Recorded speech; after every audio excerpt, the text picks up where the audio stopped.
Good morning guys, so we're on day 3. We're at Rannoch Moor for sunrise, which looks like it's going to be a good one. I've literally standing in the lock. Don't know whether you can see that, probably not, it's a bit too dark at the moment, but I'm standing in the lock with my compositional set with reflections and a bit of colour. Another chilly night's sleep, no diesel heater, and a van pulled up next to me last night and popped their diesel heater on and I could hear it going. Thought, you lucky gits. Although, you know, decent sleeping bag and what have you, it's fine, but a little bit of envy there. But the colours are starting to come. It looks like it might be a nice sunrise considering last night it was heavy rain. Well, from about 3 o'clock in the afternoon it was heavy rain all afternoon, so it looks like it may be quite nice. Certainly in that direction it's looking pretty cool, which is behind me. But yeah, we'll just wait and see how it comes. So let's have a look at the composition. So that's the composition on the back of the camera there. So I think that'll work in a panoramic type style. Quite happy with that. So yeah, I'll carry on, talk to you in a bit. There were gusts of winds a moment ago which was disturbing the reflection on the lock or locken surface, but now it seems to have calmed down again, so that's behind me. And what we've got in front is that view with the reflections and the snow-topped caps in the distance. So I've upped the f-stop a bit, f14, 120 seconds, ISO 64 with the polarizer, and then I'm going to do a slightly shorter exposure, and then I'll focus on the distant mountains or distant hills, and then blend them together if need be, just for sharpness from front to back. But yeah, it's a lovely spot this morning, so, and my van is not too far away, so that's a bonus. Considering I'm standing in the lock, my feet are absolutely freezing. Although I have sealskin socks on, which do help at least keep them dry, but they are absolutely freezing. Looking forward to getting back for a cup of tea and then go and finding the lone tree. I'm a poet and I didn't even know it. Yeah, beautiful.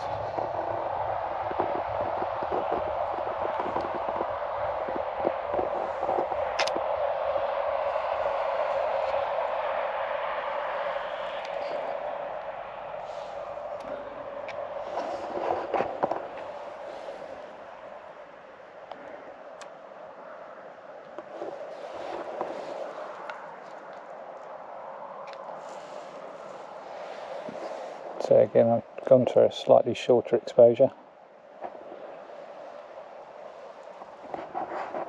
90 seconds now, and I'm going to bump the ISO and do a very short exposure just to catch the cloud patterns, just because I like them. I think the reflections of the actual clouds themselves are lovely.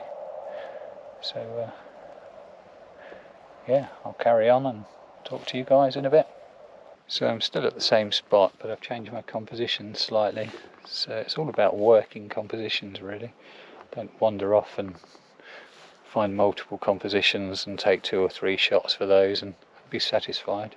Stick to one composition and work it. And the balance was slightly off in the previous composition. So for this one, I've just moved the camera up slightly, which has given me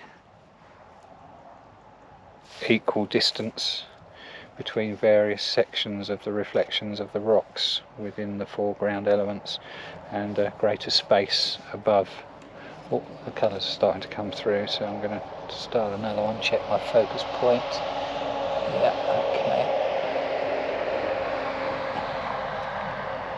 So, and the rocks out there in the lock, I position those so they drop within the shapes of the peaks, so there's no overlapping of the peaks and the rocks, so that gives a feeling of balance and equidistant objects.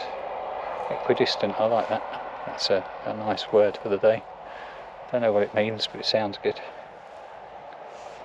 But yeah, it's absolutely lovely, as you can see behind me, but I'm facing that way. But the colours are starting to come through, so it's looking good. Don't know what it is, but after sunrise the wind seems to kick up just that little bit. I've lost the reflections of the locken now. It always seems to be just after sunrise. I don't know whether that's a heat generated thing, I don't know. But it's a curious one. Rather annoying because my feet are ice cold, and I was hoping for some lovely reflections at sunrise, and got lovely colours peeking in the very top portion of the sky, for want of a better phrase, but the reflections are gone, which is typical. So I might chuck an ND filter on and just extend the exposure to get some colour streaks across the sky with the mountain peaks in the background. A lot of the rocks will still have their reflections, so that will be fine. But yeah, an interesting one. Well, sunrise has been and gone. It was quite nice, but not much colour in the sky, unfortunately, but got something. Now I'm just waiting for the sun to come over the peaks behind me, which will then illuminate the snow-capped peaks in front of me. So I'm hoping that within the next half an hour the sun will poke over the top of the peaks behind, and then give us some nice soft light illuminating the snow caps in front, which will be perfect, and that will reflect in the water. So literally just waiting for that. I'm standing in the lock. My feet are absolutely frozen. Can't wait for a cup of tea. But yeah, I'll dive back in the van. As I said, unfortunately I haven't got the diesel heater, so I can't dry everything out. So I'm going to have to go for a drive just to dry everything out. I'll probably go down to the King's house and go to the waterfall there, as it's looking like it's going to be a nice day, at least for the next few hours. So I think King's house waterfall, possibly if I can find the other river waterfall, or the river crossing, I think it is the river Couple. There's a composition there, and then come back to the lone tree at Glencoe. Shout out to Mark Rivers, you love a lone tree. And then spend midday trying to get everything dry, so I can go out for sunset this evening, and then think about tomorrow, which looks like it's going to be good weather, all day, as does Sunday. So Saturday and Sunday are going to be good photographic days, and then yeah, head back Sunday afternoon. So probably talk to you next at the waterfall. See you there. Hi guys, what a difference a day makes. That's so much better. Got nice light, got more water, foreground interest with sunlight on, not too harsh. I think that's working quite well, so I'm pleased to be back here.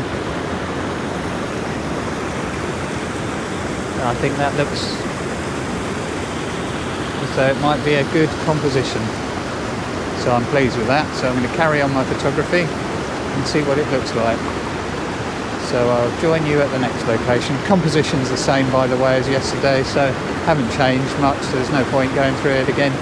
But yeah, I'll show you the shot at the end of the video. Right, this is proving a little bit difficult light-wise, especially when the sun comes out. So what I'm doing is I'm using a 4-stop grad and polarizer to keep my second at about, keep my shutter speed at about 1/4 of a second. And then I'm taking the polarizer off. I'm doing about 1/15 of a second. Sorry, I'm taking the 4-stop off and doing a 1/15 of a second of the river flowing through, and then 1/15 of a second a bit further on in the composition. And then I'm putting a 10-stop on and doing a 20-second exposure to get cloud movement over the buckle. So it's several different exposures using different filters to try and get the final composition. Hi guys, don't know whether you can hear me, I've got my microphone on, but I found my way down to the S-bends of Glencoe. It was a bit of a struggle to find it for me because I couldn't really guess from the various blogs and what have you online exactly where it was. But yeah, the sun's behind me now. I'm definitely here the wrong time of day, but that's all right. I'm here for a couple more days, so I'll come back either tomorrow morning or Sunday morning. But yeah, the S-bends running through. I'm going to do a panorama and also a couple of straight shots. But I've seen online water thundering through here, but it's actually quite calm today, although very beautiful. I definitely count myself lucky to be here. So for people actually looking for this place, the best thing I can say is park a couple of 100 metres past the old white cottage with the graffiti on as you drive through Glencoe, either side, left or right, and then very carefully walk down to the old cottage, because it's a very busy road, very narrow, and then hop the fence directly where the old cottage is and make your way down, and it's at the bottom of the glen directly underneath the old cottage. So I hope that makes it easier for anybody who finds this video and who is looking for this beautiful place. So yeah, this is day 3 and I am bloody knackered, but 2 more days to go. I think Sunday I'll make an easy walk around day so that I can drive back Sunday afternoon. But this is day 3 of a wonderful adventure to Glencoe in my camper van. So thank you very much for taking the time to watch these videos, and if you like them and you like the content and you like the compositions, then please tick like, tick subscribe, and tickle the old bell to let you know when I do more of these videos. And I'm planning very much to do as many as I can. And today, as I said earlier, I'll be using my polarizer and doing a sweeping panorama of the whole scene. Once the sun's gone behind the Three Sisters, it will be very, very heavily in shadow then, but I'll do long exposures and then blend the sky. Hopefully I'll stay here till sunset, or I will stay here till sunset, and then that will give me more of a chance of blending the the sunset colours and the long exposures of this beautiful glen. So I'll just wait for the sun to go behind the Three Sisters there, and then come back to do some more photography. In the meantime, I'm going to wet my head in the river and sit back and relax. As always, thanks so much for joining me. Hi guys, I'm still here at the Glencoe S-bends. Been doing various compositions up on the top there and then down on the rocks here. I think I've settled on the rocks. What I've been doing is using the scale on my panoramic ball head. I think it's a three-legged thing, ball head. I've been doing 4 shots, 1, 2, 3, 4, and then dropping the exposure, another 4, dropping the exposure, another 4, so I can blend them in. And what I'm looking to do is to include the colours that will come through at sunset, as long as some clouds drift by, so that we get a blended exposure of the river flowing through,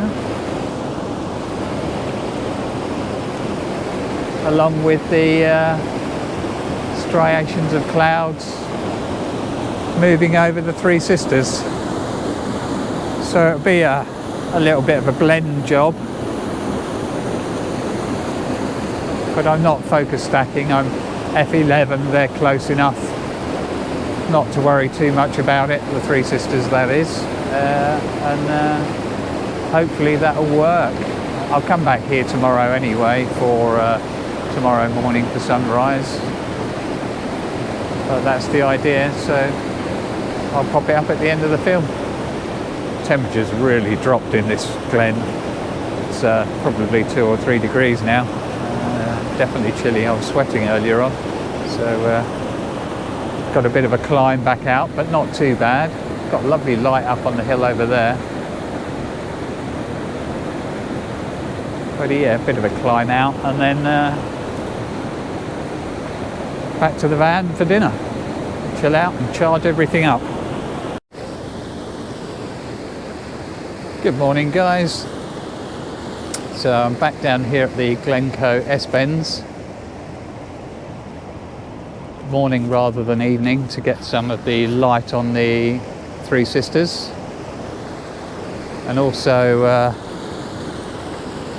yeah, not such heavy light coming over the top of the Three Sisters. It's sideways light, so that's good.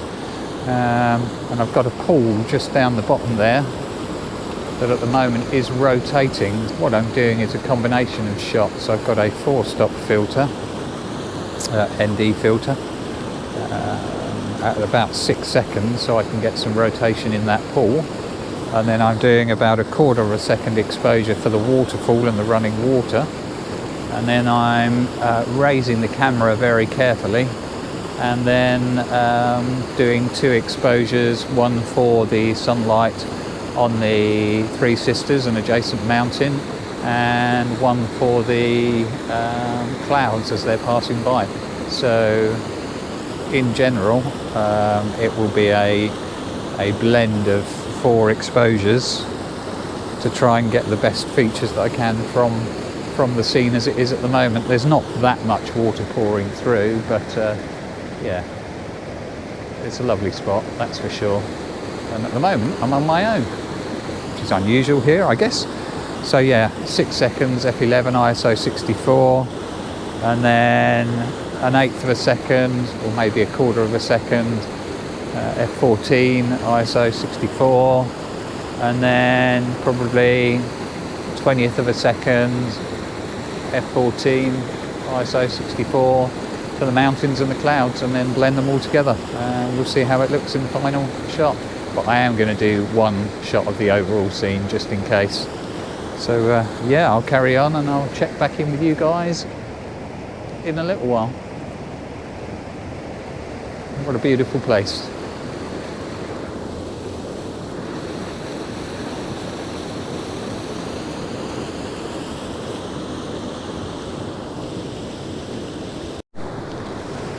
So the light's just coming over the mountain behind here, starting to illuminate the foreground, and I've as I say, with a polarizer and a 4-stop filter, managed to get some swirling motion in the pool over there, just down there,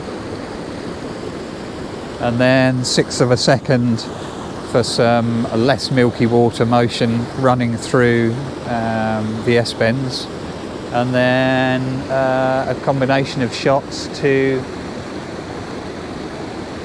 bring out the detail, shadow detail, highlight detail and cloud detail, to then blend together. So hopefully that will work.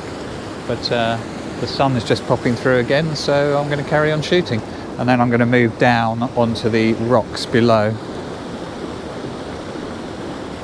and then I think it's a trip to Glenetive after that, or Glenetive. I've been waiting for cloud to come over, but it seems to be dissipating mid-gap between the mountains. I don't quite know why that is, but it doesn't seem to reach across.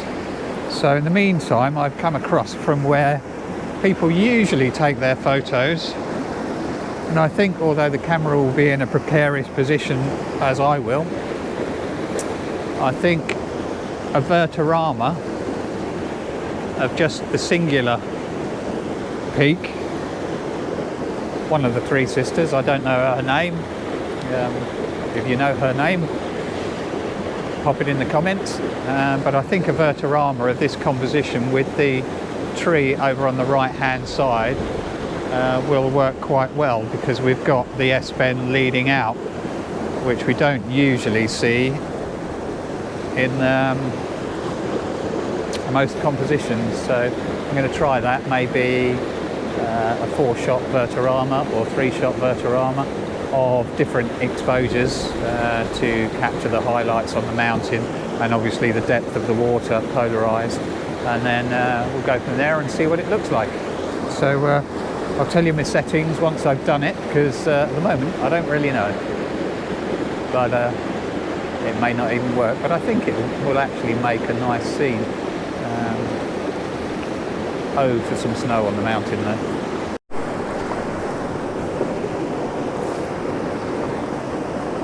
I've been trying to find different compositions for this place. The sky's not great, unfortunately, it's as it is, but I've been trying to find different compositions, got a couple of people wandering down, and I think this might be a fairly unique composition in that it's balanced with the S-bends going out, and then 2 of the sisters on the right hand side with the tree just to the right hand side, so I think it works quite well. So I'm doing multiple exposures of a couple of seconds, a 1/6 of a second, 15th of a second, 30th of a second, etc, etc, to try and blend everything in and just wait for clouds to pass, which really works well. But obviously it would be great to have epic conditions, but you photograph what we've got. Catch you in a bit.